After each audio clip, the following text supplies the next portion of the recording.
Colin is a vengeful immortal who walks the earth in search of the man who took everything from him and won't stop until he finally gets his revenge. One day, Colin walks up to a group of outlaws and calmly tells them that he's just looking for someone, so things don't need to get violent, but the outlaws want nothing but violence. So they all point their weapons at Colin and threaten to kill him. Colin would have preferred to avoid a fight, but since they aren't giving him much of a choice, he draws his sword and instantly slashes all their weapons and arms in half. The outlaws suddenly don't like the violence anymore and begin running away, but one of them remains and pulls out a chainsaw to challenge Colin. At first, he had thought Colin was just an ordinary bounty hunter, but now he realizes that Colin is an immortal like him. Colin takes one look at the guy and says he has no interest in fighting him since he's not the one he is looking for, and he even gives Malik the opportunity to back off and live to fight another day. But Malik insists on fighting to the death, so he revs up his chainsaw and charges forward to attack. Colin dodges the initial strike, but he gets knocked into an abandoned shopping mall, and he's starting to get fed up with Malik, so he decides to fight back and performs a single slash. Now Malik seems perfectly fine, but Colin lands with his back turned and just stands there, so we all know Malik isn't making it out of this alive. Malik starts walking towards Colin, but in the next second, his head pops off before he even realizes what just happened. Energy then begins flowing into Colin's body since he killed a fellow immortal. Afterwards, Colin heads to the town nearby to claim Malik's bounty, but before he manages to cross the bridge, he is stopped by the local militia, and they tell him he can't get into the city without a travel pass, and they are prepared to use force to stop him. They take his bag to check it for weapons, but they are shocked to find the head of Malik inside instead. Colin tells them he is just here to collect the bounty, since Malik turned out to be a wanted man, and they do pay him. But then they ask Colin to come with them since their commander wants to meet with the man who was capable of taking Malik down. Colin does feel like it, so he starts walking away, but the soldiers surround him and say he has no choice in the matter. They put Colin in their car and start driving into the city while holding him at gunpoint, and Colin isn't really putting out much of a fight, but then he sees something that catches his attention, so he knocks the gun away and uses it to take out the car following alongside them. He then crashes this car and gets out like nothing happened. This kid from the sewer saw the whole thing happen, and he's really impressed with Colin's strength, so he wants to make a good impression. But before that, he goes up to the dead soldier and starts taking his shit cause you can't let free loot go to waste.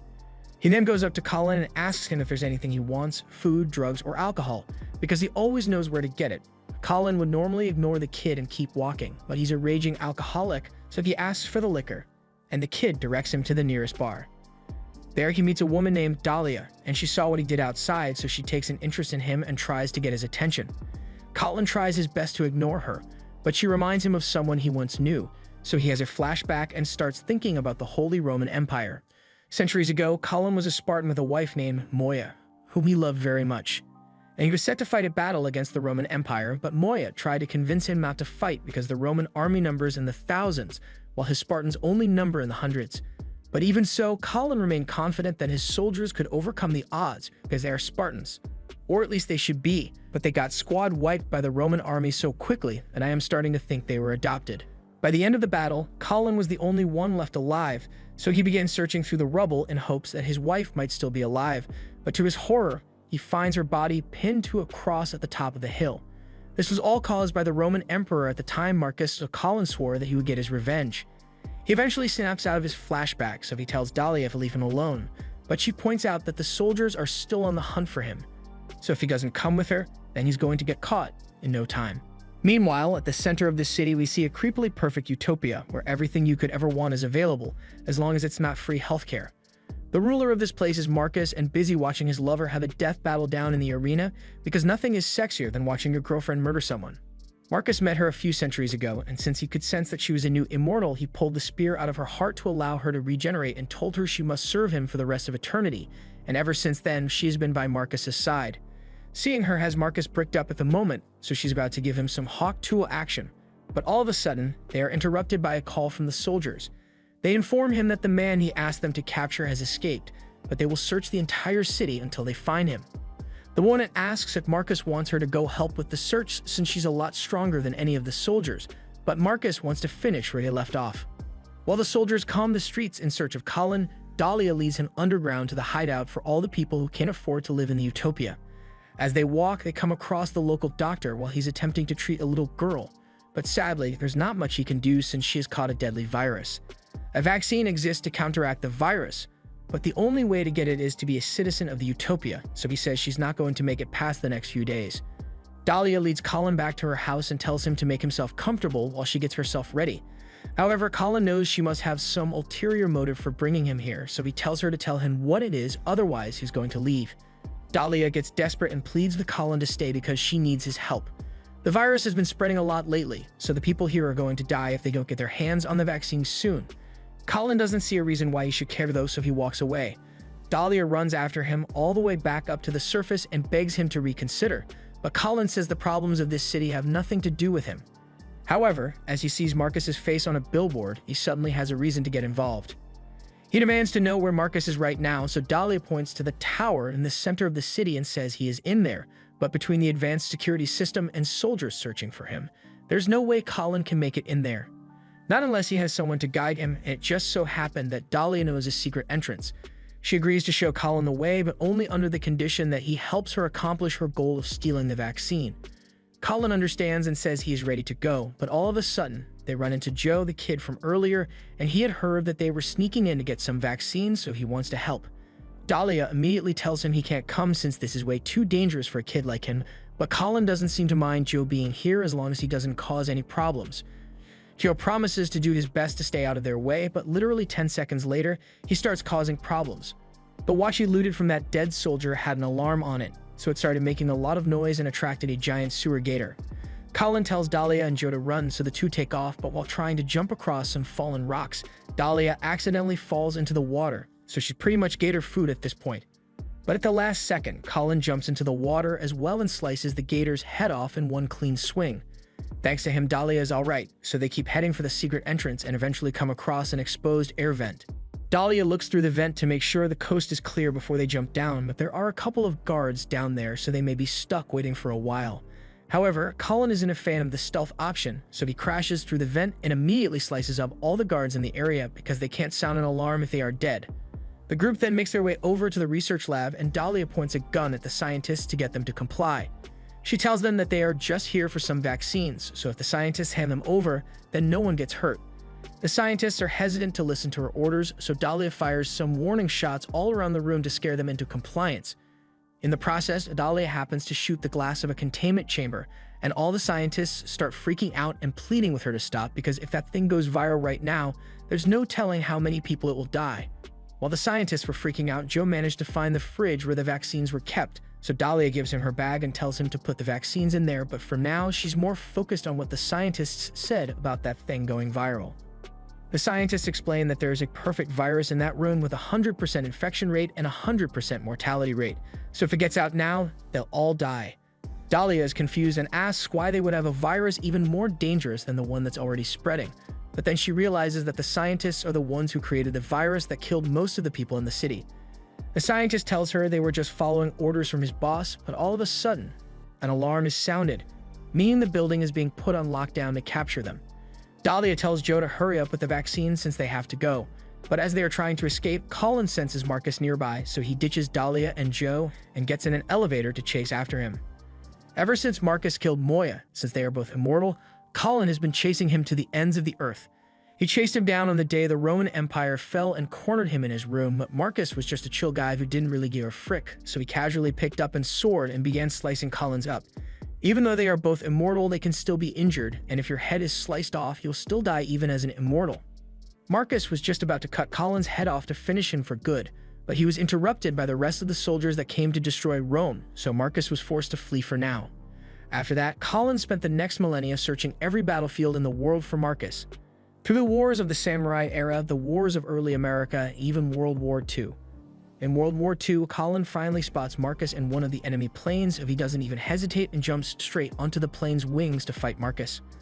Marcus is amassed by how persistent Colin is, but he doesn't think Colin stands any chance of beating him since all Colin has is a sword, and Marcus has a gun. However, through all the wars Colin has been in, he has gained a considerable amount of skill. So as Marcus fires his gun, Colin blocks the bullets with his katana.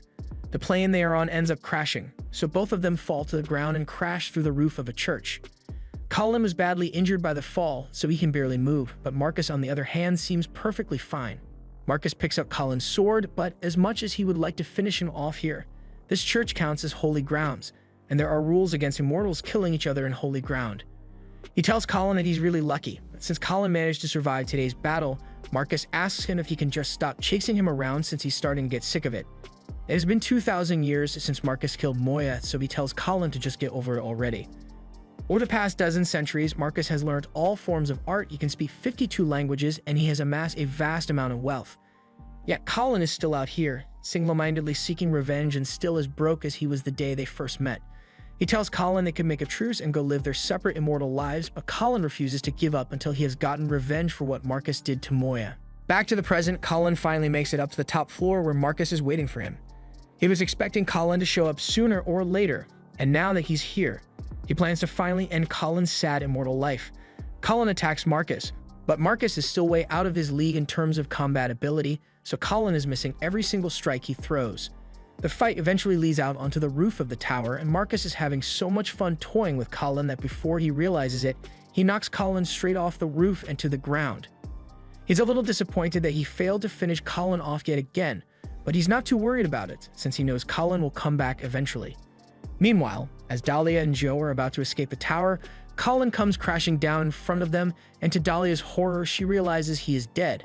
But a second later, Colin wakes up and grabs her ankle, and tells her he is still alive, so she carries him back to the hideout. Along the way, Colin falls unconscious and has a dream where he takes a moment to think about his life.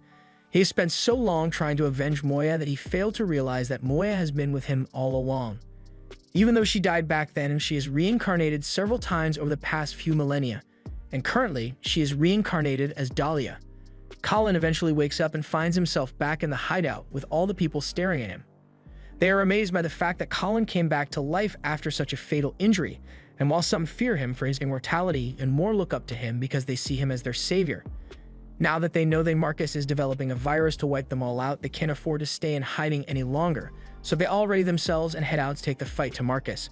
However, as they head out into the streets, they realize that Marcus has already sent forces to patrol the streets. Colin is the only one who stands a chance at defeating Marcus even if he has lost every single fight he has had with him. So the others say they will hold the army off while Colin goes to fight Marcus. Since the previous secret entrance has been compromised, the only way for Colin to get to the top of the tower is through the construction yard, but this place is full of soldiers. For once, Colin tries his best to maintain his stealth, but even though he did a good job sneaking onto the lift, he is immediately spotted by Marcus's girlfriend who comes flying at him in a helicopter. All Colin has is a sword, so he's not equipped to deal with a chopper, but luckily, Dahlia shows up and headshots Marcus's girlfriend, so the chopper crashes. Marcus' girlfriend is also immortal, so the headshot won't keep her down for long, plus the other soldiers are starting to catch up, so she tells Colin to get to Marcus while he can. Once Colin makes it up the tower, he sees Marcus in the middle of his arena, and he is about to release the virus, but for the sake of fun, he sets it on a 2-minute timer instead to give Colin a chance to stop it. Colin draws his sword and attacks Marcus, but he still can't manage to land a single hit on him, and the timer is ticking. Eventually, as the virus is about to be released, Colin gives up on protecting himself and tries to go for the virus bomb instead, so Marcus takes the opportunity and stabs Colin while his back is turned. Colin managed to make it to the bomb, but it was too late as the virus has already been released, so one by one, people began to die as the virus spread. Dahlia is devastated when she realizes this, but all of a sudden, she gets stabbed in the back by Marcus's girlfriend. Marcus's girlfriend mocks Dahlia's mortal life and asks her what it feels like to know she's going to die, but if Dahlia is gonna die, she's at least gonna take this bitch out with her, so she grabs a grenade and shoves it in her mouth, blowing her immortal head off and killing both of them at the same time. Colin can sense that Dahlia has just died, and knowing that she was the reincarnation of Moya, he is devastated that he couldn't protect her yet again. He gets back up and locks in on Marcus, because this time for sure, he's going to take him out. The two clash swords one last time, and through the force of Colin's will, he cuts through Marcus's sword and beheads him, releasing a massive wave of immortal energy that destroys the deadly virus. Thanks to Colin, the people of this city have regained their freedom, and with Marcus finally defeated, Colin is left with no goal to strive towards, so he leaves the city on a journey to figure out what to do with the rest of his immortal life.